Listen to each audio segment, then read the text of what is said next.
población vulnerable, por supuesto.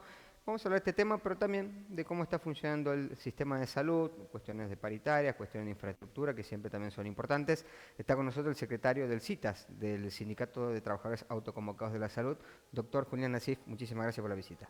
¿Qué tal? Buen día y como siempre también un buen día a toda la teleaudiencia. Bien, lo decía, lo viene advirtiendo el ministro de Salud, estamos con una situación compleja de lo que tiene que ver con enfermedades respiratorias. Hay varios virus en circulación.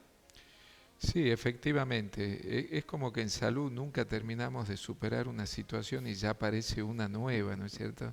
Lamentablemente es así, el factor climático juega un rol preponderante, importante, y digo el factor climático porque en este año, digamos, la época de frío se adelantó en función a lo que son los años anteriores y porque además hay otra cuestión que no puede pasar inadvertida y que son las condiciones de vida.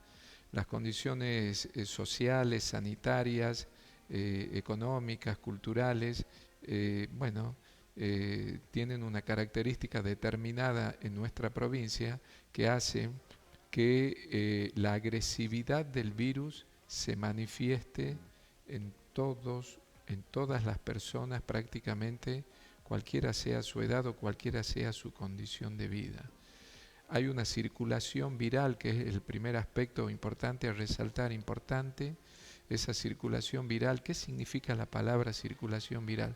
Que el virus está en el ambiente, que lo respiramos y que además está en aquellas personas que tienen enfermedad o que están cursando cuadros febriles y que por sobre todas las cosas afecta al aparato respiratorio. Es decir, que aquel que se muestra resfriado, con una angina, como se dice vulgarmente, la expresión médica sería una faringitis, o está tosiendo porque tiene una bronquitis, ¿no es cierto? Es muy probable que esa persona sea portadora de uno de los virus que en este tiempo están presentes y contagie hacia los demás.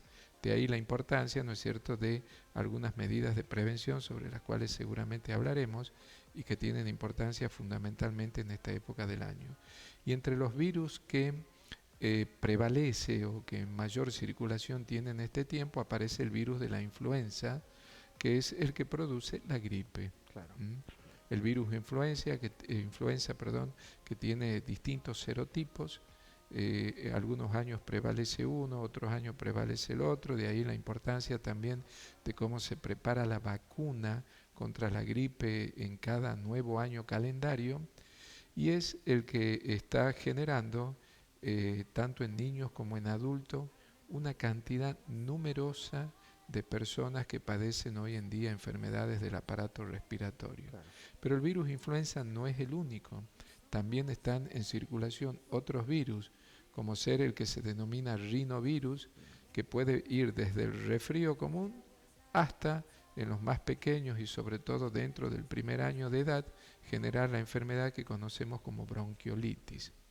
También está otro virus que se denomina virus sincitial respiratorio, que es el que más frecuentemente afecta a los niños dentro de los 6 o 7 primeros meses de edad, generando justamente la enfermedad que acabo de mencionar, bronquiolitis. Y hay otros con distintas denominaciones como adenovirus, metaneumovirus, bueno, todos términos médicos en definitiva, pero que ponen en evidencia que estamos en este tiempo rodeados de un número importante de virus, y de ahí es la primera explicación de por qué hay tantas personas padeciendo enfermedades del aparato respiratorio hoy en día, que repercute por un lado en los chicos en el ausentismo escolar, sí, y en los adultos, ¿no es cierto?, en los ausentismos a sus ámbitos laborales. Doctor, recién nos mencionó una amplia gama, una amplia variedad de virus que están circulando.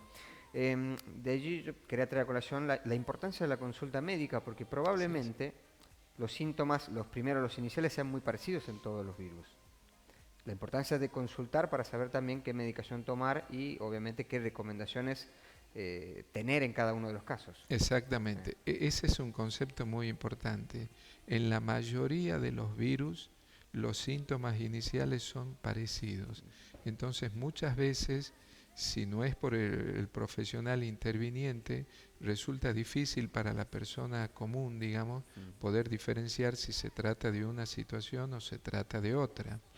Y sin perder de vista que también hay un número de pacientes que además de cursar la enfermedad por alguno de los virus que hemos mencionado, muchas veces traen otra enfermedad infecciosa agregada. En este caso, la mayoría de las veces producidos por bacterias que pueden llegar a producir neumonía. Y en ese marco hay una bacteria que se diferencia del virus, y esa es una apreciación importante. ¿En qué se diferencia la bacteria del virus? La bacteria produce una enfermedad infecciosa que generalmente se acompaña de la presencia de pus, mientras que el virus produce una enfermedad infecciosa que no genera pus, que se acompaña de otros síntomas en donde la fiebre es uno de los elementos que prevalece y que, ¿no es cierto?, es función del profesional interviniente, quien debe definir la situación si se trata de una o de otra, o si se trata, ¿no es cierto?, de una cuestión simultánea de ambos agentes infecciosos.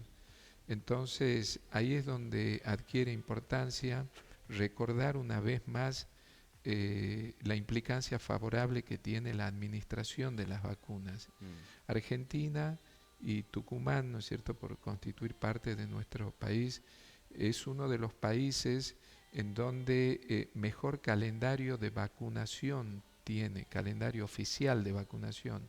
Eso implica que hay un número importante de las mismas que son de aplicación gratuita y en donde los pacientes pueden recurrir. Y dentro de la etapa de la vida en donde más importancia adquiere vacunar es dentro del primer año de edad.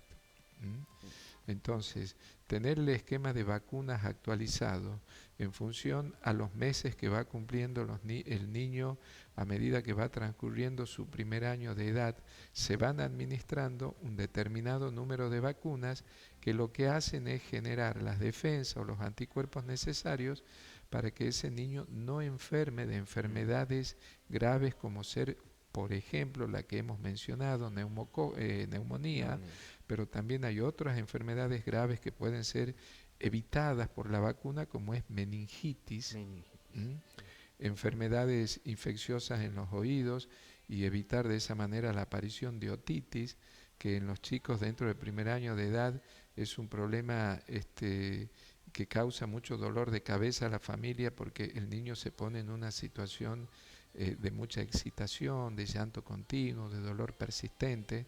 Entonces, hoy en día las vacunas felizmente van determinando que aplicadas siguiendo el orden cronológico de edad del paciente evitan este tipo de enfermedades. Y por supuesto la vacuna contra la gripe. Por supuesto.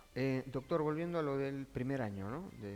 Desde que nace el bebé, con todas las vacunas que van correspondientes.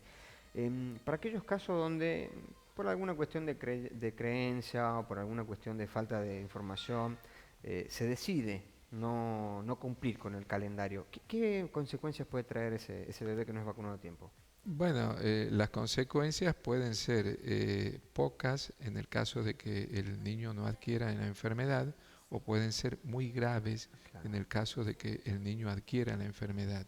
Uno siempre pone como ejemplo un suceso que nosotros tuvimos en el hospital de niños allá entre los años 2018 y 2019, cuando todavía no existía o no se aplicaba la vacuna llamada contra la bacteria neumococo.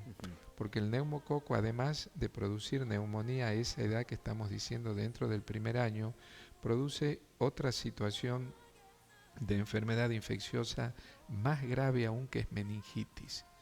Y tuvimos en una semana a 4 niños que lamentablemente adquirieron meningitis por no tener la vacuna contra el neumococo, los 4 previamente sanos, absolutamente sanos, antes de adquirir la enfermedad, y los 4 lamentablemente quedaron con secuelas en el campo neurológico a consecuencia de la enfermedad. Entonces, ahí la vacuna aparece como una herramienta muy eficaz, forma parte de aquello que se denomina la atención integral de salud, ¿no es cierto?, en en el primer nivel de atención, que es la atención ambulatoria, y que determina, por lo tanto, el resultado favorable de que esos niños no hubiesen enfermado. Pero así como decimos que la herramienta es un arma muy eficaz para evitar estas enfermedades y las consecuencias que pudieran llegar a tener en caso de no ser aplicadas, también es cierto que no es la única herramienta, porque las demás medidas que se llaman de prevención o de bioseguridad adquieren importancia. El uso del barbijo, por ejemplo, que es una cuestión que hemos aprendido a consecuencia de la pandemia por COVID, tiene en este momento también una indicación precisa, sobre todo en adultos que se acercan, que están cursando una enfermedad del aparato respiratorio y se acercan a los niños. Lo ideal sería que no lo haga, que no se acerque mientras esté cursando la enfermedad. Y si por algún motivo debe hacerlo, que use el barbijo. El barbijo evita, ¿no es cierto?, en gran medida la transmisión de la enfermedad. Y otros aspectos de importancia, que no solo en enfermedades del aparato respiratorio, sino en otro tipo de enfermedades infecciosas adquiere importancia también, es el lavado frecuente de las manos. El simple lavado con agua y jabón evita que las manos lleven de una persona a otra o transmitan de una persona a otra diversos tipos de virus y bacterias que pueden generar en los chicos de poca edad enfermedades infecciosas graves. Parece mentira, doctor, pero todo esto lo aprendimos, y usted lo decía en el marco de la pandemia, se hizo una práctica habitual, pero pareciera que nos hemos olvidado de eso que pasó hace un par de años nada más, ¿no? Porque Así es. se han perdido esas costumbres. Sí, efectivamente, se ha perdido en gran medida o se la ha dejado de lado, y de ahí es que con periodicidad, digamos, dentro del ejercicio de nuestra profesión, se hacen campañas de concientización, de difusión, e inclusive se llevan a cabo jornadas con el objetivo ese, concientizar no solo al médico, sino a todos los actores intervinientes en lo que es el manejo de la salud de las personas, la importancia que adquiere el lavado de las manos. O, ¿no es cierto?, en algún tipo, el uso del barbijo también, como lo hemos dicho, sí. Y en el caso, ¿no es cierto?, de cuando se llega a realizar, decía, las intervenciones quirúrgicas, la importancia que adquiere el uso del material descartable. Los guantes en ese caso adquieren importancia también, siguiendo este concepto que dije hace un momentito nomás, de que las manos son o pueden constituir vehículos que llevan de un lugar a otro, y lamentablemente el otro es el paciente que puede ser contagiado si no se adoptan estas medidas que denominamos nosotros de bioseguridad, como es el caso del uso de los guantes, ¿no?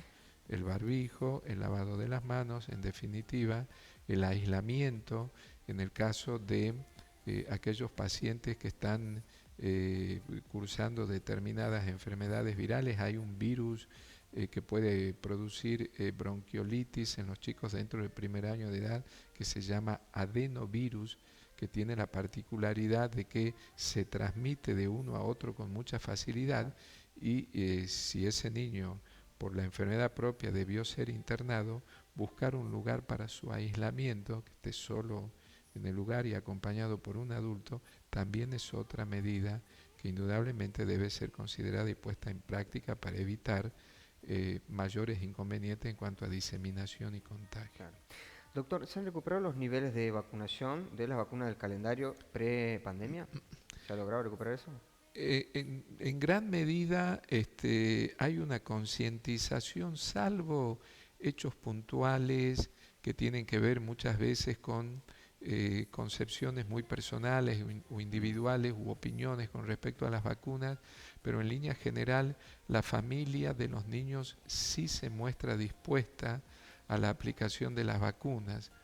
Y en lo que hace al trabajo del personal de salud, siempre es bueno encontrar también las oportunidades, no dejar pasar por alto aquellas circunstancias en donde, si se trata de un hospital pediátrico o si se trata de un servicio de atención en salud pediátrico, ya sea público, ya sea privado, ya sea en una policlínica del sistema público o en un CAPS, que por aquellas circunstancias en que un niño puede ser llevado a la consulta por otro motivo y si tiene la edad correspondiente, aprovechar ese momento también para aplicar aquellas vacunas que pudieran estar faltando. Bien.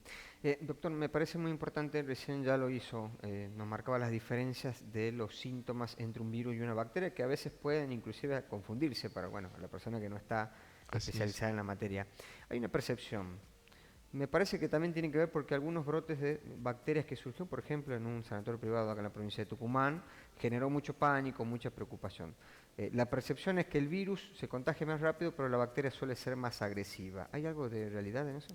Sí, por lo general, el virus, a diferencia de la bacteria, tiene una particularidad que podríamos llamarla favorable. ¿Y en qué consiste esto? El virus, una vez que ingresa al organismo, tiene un periodo de acción que a medida que transcurren los días va decreciendo, hasta que llega un momento en donde ya el organismo ha generado, ¿no es cierto?, un modo de defenderse que termina eliminando al virus, el accionar cesa y por lo general ese niño o esa persona adulta se recupera completamente y recobra su buen estado de salud. Mientras la acción del virus estaba presente, ¿a qué recurrimos? Bueno, a la administración de medicación antitérmica y algún otro medicamento que pudiera ser necesario. En cambio, cuando la enfermedad infecciosa se produce por la bacteria, aquí hay un curso que puede ser evolutivo no en cuanto a decrecer, sino en cuanto a generarse mayor compromiso de la salud de la persona e inclusive, si no se trata como corresponde, puede producirse el desenlace fatal. Y cobra importancia en esa circunstancia no solo hacer el diagnóstico correcto, sino también lograr identificar cuál es la bacteria que interviene para así poder utilizar el antibiótico que corresponde para neutralizar el accionar de la bacteria. Claro. Y para hacer una mejor conclusión de esto, cuando hay enfermedades virales, el antibiótico no es necesario porque, ¿no es cierto?, la evolución es como había mencionado. Claro. Ahora, cuando hay una enfermedad por bacteria, el antibiótico sí resulta necesario e imprescindible para curar al paciente de la enfermedad que está padeciendo. Bien, excelente explicación, doctor. Lo cambio un segundo de tema, lo meto en el ámbito gremial, para hablar un poco de lo que ha ocurrido en la cierre de paritarias, por lo menos por ahora, Bien. la provincia de Tucumán. Se encontró un punto de equilibrio, ¿no?, donde los gremios han cedido un poco, también el gobierno, sobre todo con la ley de carrera sanitaria. Por el momento, los recursos están como equilibrados en el sector. ¿Cómo lo ven desde el sindicato? Sí, desde nuestro sindicato tenemos dos cosas para decir al respecto. En este año se ha logrado respuesta favorable a históricos reclamos desde nuestro sector. Uno de esos históricos reclamos fue el pago en concepto de especialidad, es decir, alguien que trabaja en salud, que obtuvo su título y ya está en la etapa que se llama del posgrado, a pesar de haber hecho una residencia, una concurrencia, una pasantía o una capacitación de cualquier tipo, diplomatura, magíster, doctorado, no tenía hasta acá ni el reconocimiento de esa capacitación realizada y por lo tanto tampoco, ¿no es cierto?, el adicional económico correspondiente. Bueno, lo hemos logrado. Por primera vez, aquello que parecía una quimera en el trabajador de la salud, hoy en día está obtenido y se está efectivizando en el 100% de lo que corresponde, ¿no es cierto?, sea reconocido. Y por otro lado, haber logrado hacer más extensivo e incorporar en el alcance el pago del adicional por zona. Ajá.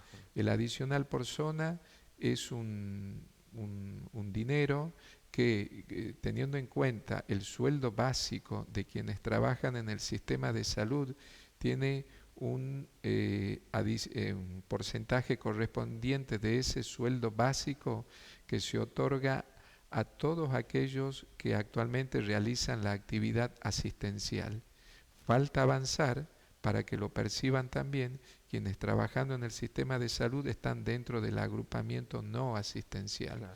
Pero hemos logrado ampliar su alcance y en el último acuerdo ya se llega también con ese pago a todos aquellos que estando en el agrupamiento asistencial desarrollan su actividad en el área operativa de la banda del Río Salí, en el área operativa de Alderetes, en el hospital Eva Perón o Hospital del Este como se lo denomina, en el hospital de Lules, y también por primera vez lo van a comenzar a percibir con la liquidación del mes de junio los choferes y el personal asistencial del 107 o el servicio de emergencia de la provincia de Tucumán, que trabajan en lugares en donde el hospital, el CAPS o el efector en definitiva ya percibe zona.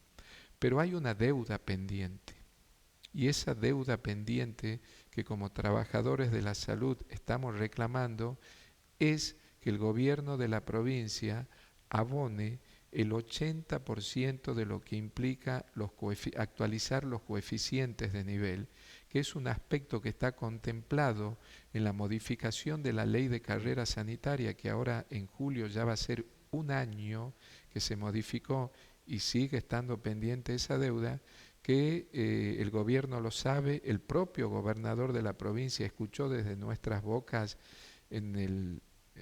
cuando estuvimos, ¿no es cierto?, en mayo, el mes pasado, en mayo, firmando el acuerdo salarial, que es el punto fundamental a que sea considerado cuando volvamos a reanudar las negociaciones salariales en el mes de agosto.